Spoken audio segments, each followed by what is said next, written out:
Hi guys, today's video is all about what it's like to be a genetic counselor. A few weeks ago, I connected with this awesome YouTuber named Izzy who has a genetic condition known as Ehlers-Danlos syndrome, and she has an awesome channel with a lot of information, and she's actually in the process now of applying to become a genetic counselor, and she had some questions about what it's like in the day-to-day life of a genetic counselor, so we've decided to create this video together to let you know what it's like.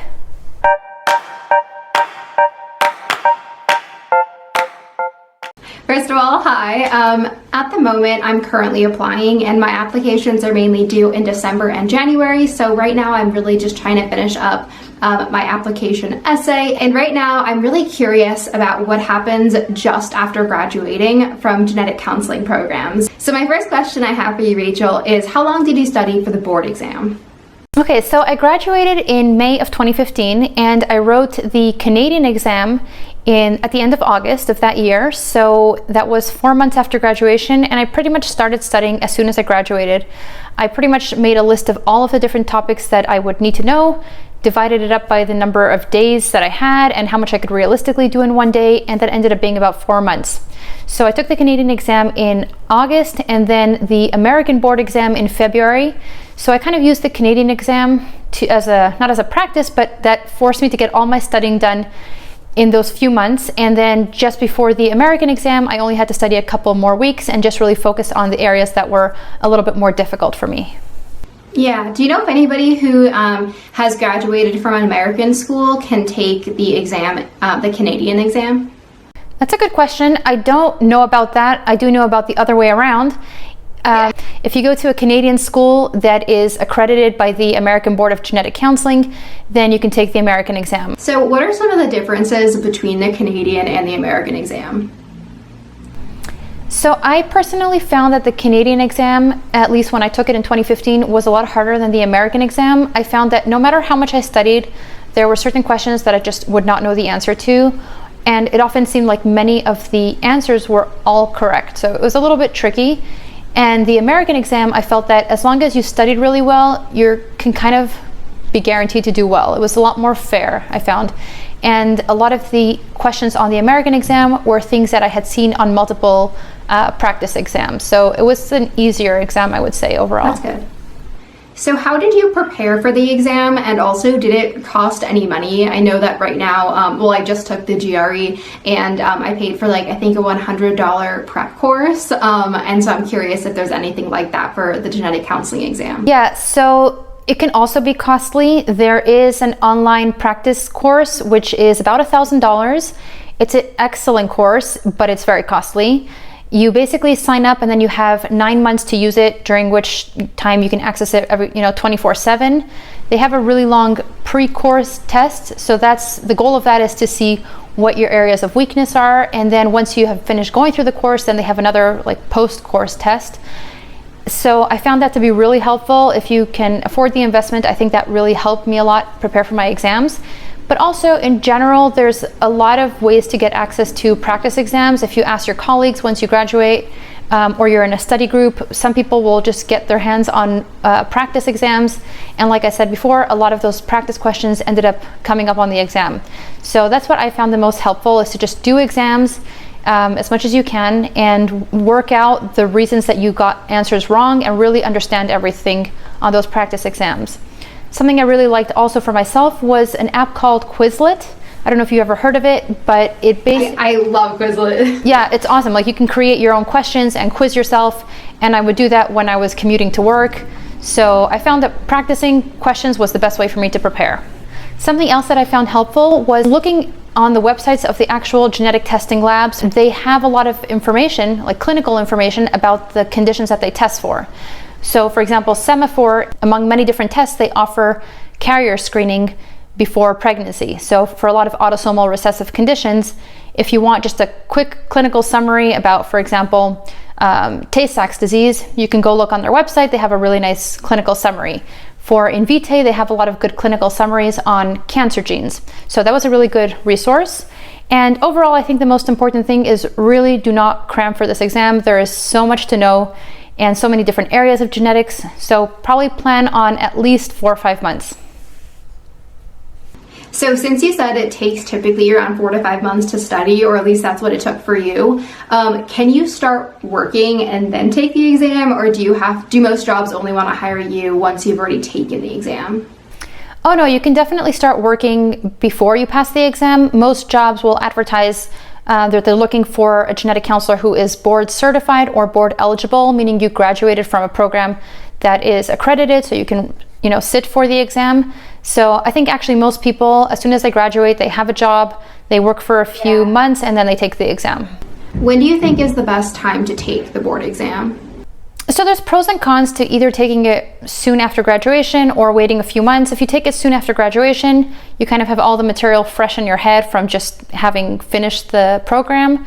But also, if you wait a few months to take the exam, the clinical experience will really help you. So I think either way is fine. And as a genetic counselor, are there times where you have to either retake the exam or a shorter version just to make sure that you're keeping up to date with the new genetic information? Good question. I don't think most people would want to sit for that exam again because it covers all the different areas of genetics. So like myself, I only work in cancer. So after a few years of just working in cancer, you're not up to date with the other areas of genetics. So I would not want to write that exam again. But you do have to keep up with the knowledge in the field through continuing education credits. An option is to sit for the exam again, but most people just choose to get credits by attending conferences or listening to webinars or things like that. I don't think most people would want to take the exam again. That sounds great. So I know that there's licensure and that in certain states you can practice by yourself and in other states you have to practice underneath a medical doctor. Can you tell me a little bit about that? In the US, there's I think 26 states that currently have licensure in place and about 22 others that are working towards getting licensure. And if you're in a state that has licensure, you have to get the license in order to see patients. So for example, telemedicine is becoming a lot more common, and sometimes you might do this across state lines. So if you're seeing a patient who lives in a state that has licensure, you have to have the license of that state, and you also have to have the license of your own state if it's applicable. So that allows you to practice independently of a physician, and it basically helps to protect patients. It makes you liable for the information that you're providing, and overall it likely allows you to see more patients because you're no longer constrained to the schedules of the physician. So you can just see patients whenever you're able to. And applying for licensure is basically a lot of paperwork. You have to pay for the license and you have to keep up with the renewals every couple of years. So what does an average day look like for you? So your average work day can look very different depending on what work setting you're in. For me, the majority of the time I'm either involved in seeing patients, so counseling them in regards to hereditary cancer risk, and then all the follow-up that comes after that. So documenting the encounters with a patient, putting in the orders for the genetic testing, and then calling out all the results, and whoever tests positive, then I would see them again to discuss their results. So that's the majority of my time. And then there's meetings, student supervision, teaching, paper writing. There's a lot of different things that I'm involved in. And then sometimes I get to attend conferences. And like I said, I have to keep up with my continuing education credits. So I do watch a lot of webinars and participate in other educational opportunities to keep up with the growing knowledge in the field. What are the different work settings, and then what are the different specialties? Because I know that you specifically work in cancer. And also, how easy is it to change between the specialties? Yeah, so I work in what you would call the traditional genetic counseling setting, seeing patients and everything that I described before, and that's in cancer. There's other specialties like prenatal genetics, pediatric genetics, general genetics, which is where we would see patients that have Ehlers-Danlos syndrome. Now there's even subspecialty areas like cardiovascular genetics, neurogenetics, psychiatric genetics. So those are the different specialties, but also within the different specialties, you can work in different types of settings. So I work at an academic hospital. You can also work at a community hospital. So there might be some less teaching involved there. You can also work for a lab, for example, helping out with report writing or being a medical science liaison, meaning you teach other healthcare providers about genetics. You can also work for insurance companies where you might review genetic testing requests and approve them if they meet criteria for testing. And something that is just getting started are private practices. So genetic counselors, some of them have started their own private practice where they see patients on their own. And what's also becoming more common is contract work. So a lot of these private companies will start with just one genetic counselor, and then as their work grows, then they will hire genetic counselors like on a contract basis.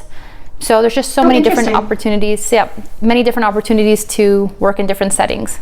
I think it's probably a little tricky to transition from one specialty to another, or even from one work setting to another after you've been in one area for a long time. But some of the things that I think can be helpful are the National Society of Genetic Counselors have a lot of different special interest groups. So for example, I'm a part of the cancer special interest group. So it's just a group of genetic counselors who are all in the same specialty. And we have an email listserv where you can ask questions about, difficult cases in cancer. So there are special interest groups from many different areas. And I think if you're transitioning to another area, joining those special interest groups can really help you learn about what's new in that particular specialty. And then you can also attend specialty specific conferences, and you just learn a lot on the job as when you make the transition. What are some of the challenges of the profession? One major challenge, I think, is that there's still a lack of awareness about the profession. Of course, among patients, many of them don't understand why they're referred for genetics. There's a lot of misconceptions, so there's a lot of educating to be done. And even some healthcare professionals don't really know too much about genetics. So I think that's the biggest challenge that we have as a profession. As a personal challenge, it's not super fun to write notes all the time. You're constantly seeing patients, so you constantly have to keep up with the notes. So that's a little bit tedious. But I would say the biggest challenge is just the lack of awareness. Have you found that it's been emotionally draining at all? Good question. I think that is something that gets easier with time. Maybe when you first graduate, the first year or two, you might find that it's more emotionally draining than after you have some experience, separating the emotional difficulty at work from your own personal life. I also think it's dependent on specialties. I personally would find prenatal genetics maybe more emotionally draining than what I do. So it's... I would assume I would feel the same way. Yeah, so I think you learn how to deal with that. Yeah, totally. I think I can just speak even from somebody who hasn't even gone through genetic counseling school. When I first started my YouTube channel and I got a lot of comments about people dealing with some really, really difficult health issues, it took a lot out of me and it made me really sad. Like each time I responded to a comment, I just had this like sad face on that would kind of like stay with me even afterwards. But it didn't take that long for me to actually be able to prevent that from bothering me, and more I'm just there to help somebody and it doesn't affect me really emotionally anymore. And I noticed that also with the helpline I work on, so I can imagine that happens for most people. Yeah, you keep caring for the patients in the same way, but you don't let it affect your personal life. Yeah, exactly. What are some of the best parts of the profession? So for me, patient interaction, which is the reason I went into this field. I love seeing patients. If I could just see patients all day and not have to write notes, that would be a perfect scenario. And just in general, how much learning there is in this profession. Genetics is constantly evolving. Within each subspecialty, there's so much information. You can literally specialize in just gastrointestinal cancers and you'll be learning new things every day, or just breast cancer and you'll be learning new things every day. So I love that on a personal level. And just the profession as a whole keeps evolving, and all these new work settings that I mentioned are exciting. There's new opportunities, and by the time you're a genetic counselor, hopefully there will be even more opportunities. Yeah, I know that this profession is really, really growing right now, and it seems like an amazing field to be in. Yeah, definitely. There's actually a lot more jobs available than there are graduating students. So I think when most people graduate, they have the opportunity now to choose from 2 or 3 different jobs. So that's really exciting. And actually, I came across an interesting statistic from the US Bureau of Labor Statistics that says that the genetic counseling profession is expected to grow by 21% from 2019 to 2029.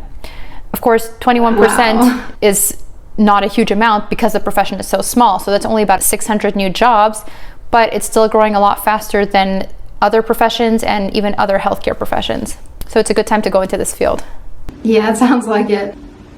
So how can somebody potentially interested in the field of genetic counseling learn more about it? So I think checking out the National Society of Genetic Counselors website is a really good resource. They have a lot of information there for new genetic counselors and prospective genetic counseling students, and just trying to read as much as possible and following different blogs and social media about the genetic counseling profession, which we're talking today about more on the video that we filmed on your channel. So if you want to hear about that in a lot more detail and you're interested in maybe becoming a genetic counselor, I suggest you go check out the video on Izzy's channel. Yeah, you also kind of talk through the application process, because that's something I'm going through right now. And also, if you have no idea what the process is like, but you're thinking that this might be the field for you, I would also recommend that video, because when I first started and I knew that this was something I was interested in, I had absolutely no idea what I needed to do other than just, I knew I had to take the GRE. That was all I knew, but there's so much more than that. Yeah, definitely. There's a lot to learn. And hopefully this video provided some useful insight into what it's like to be a genetic counselor. And the video on Izzy's channel will provide more information on the steps you need to take to get into the profession. Thank you so much for watching. If you like this video, please give it a thumbs up and stay tuned for more genetic counseling focused videos in the future. Bye.